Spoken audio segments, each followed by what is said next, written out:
like 4 meters, honey.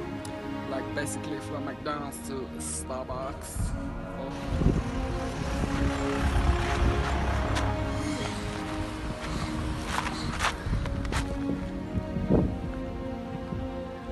I knew it. Well done.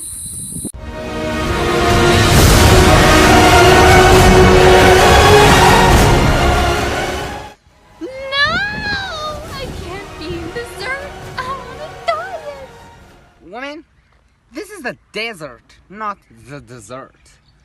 Dumbass. Are your dead brain cells also pink? Although I've been paid to look at dumb tourists like you guys, it's clear that you need some education about deserts and other stuff. With the help of Mr. Alec Africa, today I will help you to have a better understanding of what a desert is. Unfortunately, Mr. Alec can't be here today because he had to go save other dumb tourists in Africa. A desert is not a beach without a sea, and it's certainly not a desert. Deserts. Deserts are characterized by the rainfall, or rather the lack of it. Deserts are regions where more water evaporates from the ground than is replaced by precipitation. Deserts are generally extremely hot, but some experience very cold winters. There are 4 major types of deserts in this biome: hot and dry, deserts that are hot and dry all year round; semi-arid, they receive slightly more rain than a hot desert; coastal, they are located near the coastline; and cold. Cold deserts have extremely low temperatures. Oh, we went to the hot one. Despite the stereotypical monotonous idea of deserts is one of the most beautiful, unspoiled places on earth. How they are formed. The main reasons why deserts don't receive any moisture from the sky are as follow. Number 1. They are cut off from the ocean by high mountains, causing the wind to lose its moisture before reaching the other side of the mountain. Example, North America. But when I booked this trip on the internet, it said it's near Antarctica. Where's Antarctica? Locations of deserts worldwide. Deserts cover about 20% of the world. Most deserts lie between 50 and 35 degrees north of the equator.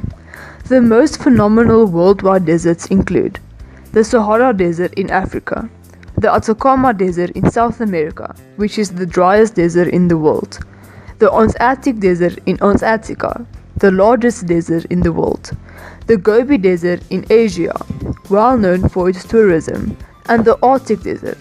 Although this area does have an ocean, temperatures is so low that the ocean is frozen, thus causing the rainfall to be as low as any other deserts. Desert in South Africa. South Africa is known for its breathtaking nature and wildlife, and the deserts in South Africa is no exception. The cold Benguela sea current along the west coast of Africa is responsible for the low to no rainfall. It causes a cloud of fog that covers the coastal area over a 50-kilometer wide strip. There are 3 major deserts in South Africa. The Kalahari Desert. The Kalahari is a hot and dry desert to be found in Botswana, Namibia, and South Africa.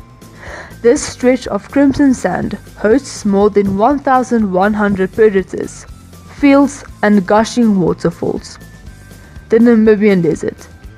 Stretching 1,200 miles along Africa's Atlantic coast, the rugged Namib is remote, barren, and home to more endemic species than any other desert. Karoo.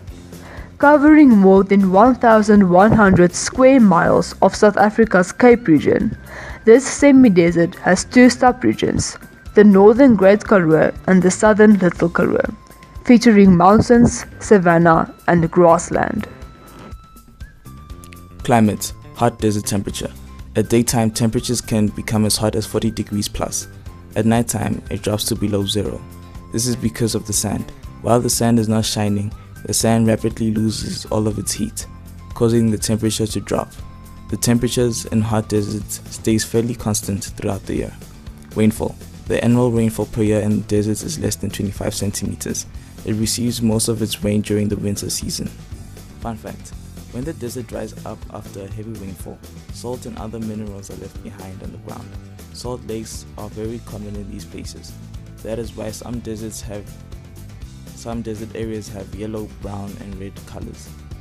Quite surprisingly, deserts is rich in a diversity of fauna and flora. Plants have to develop several strategies to survive the extreme hot and dry conditions. Plants are classified according to their survival strategy. There are three main types of desert plants. 1. Xerophytes. These are plants that survive dry conditions by storing as much water as possible. There are two types of xerophytes.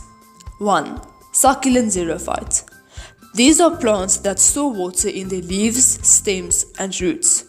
This class includes plants such as aloe, cactus, and acacia. 1.2. Non-succulent xerophytes. These are plants that store water by minimalizing their leaf surface, thus decreasing the evaporation surface. Non-succulents usually have underground bulbs to store water as well. Examples include grasses, pines, and shrubs.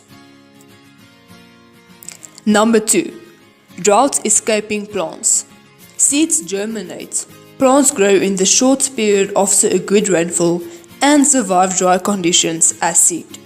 Examples are California poppy, owl clover, and the Mojave aster. Plants gather moisture from seasonal rain, fog in the air, and fog deep in the ground.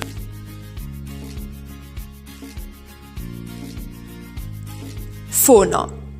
The biggest problem that animals in hot deserts have is to maintain a constant body temperature. Larger animals cool their bodies down by sweating and exhaling warm, moist air. They only need to lose about 1.5% of their total body mass to maintain a constant temperature of 40 degrees Celsius. Examples of large desert animals include elephants, camels, and kangaroos. Smaller animals have a larger surface volume ratio and must lose about 20% of their body mass in order to maintain a constant body temperature. These animals are usually nocturnal animals, meaning that they sleep in the shade during the day and is active during the night. Examples include meerkatte, tortoises, and scorpions. Animals eat plants, specifically lichens, other animals, and receive the majority of their water intake through the leaves of plants. Similar to the rest of the world and other biomes as well, the biggest threat for deserts is human beings. Human impacts, pollution. Fortunately, since the deserts are rather inhospitable and lack resources like water, the human footprint on the desert is minimal and therefore the industrial pollution that you see in populated areas is minimal. Here are the impacts humans do have on deserts. 1. Water mining. Gypsum, a rocky material in deserts, contains 20% water. Humans mine gypsum to get a haul of additional water resources. Plants and animals use this water for survival, and once this water-carrying mineral is removed from the desert, it can never be restored. 2. Military activities. The US military uses the desert in a variety of ways. The principal uses that affect desert habitats involve large-scale maneuvers by armored units. The use of tanks in the Mojave Desert was initiated in 1942 to train troops for the World War II. Similar surface-disturbing activities still occur today in parts of a variety of deserts. It's you and your stupid plastic Starbucks cup. Starbucks. Like I miss it. Tourism. Deserts are becoming increasingly popular tourist destinations. However, the growth of this tourism niche raises particular challenges, jeopardizing their fragile ecosystems and straining scarce resources. Paradoxically, the increasing popularity of desert tourism is undermining the very essence of the allure of these places. In developing countries, the consequences are even more drastic. Popular activities include hiking, sandboarding, camel riding, and camping. Maybe next time you should rent a resort in the desert and make sure it's got waves. I tried my best. Thank you for teaching us about deserts and stuff, but like, how do I get home now?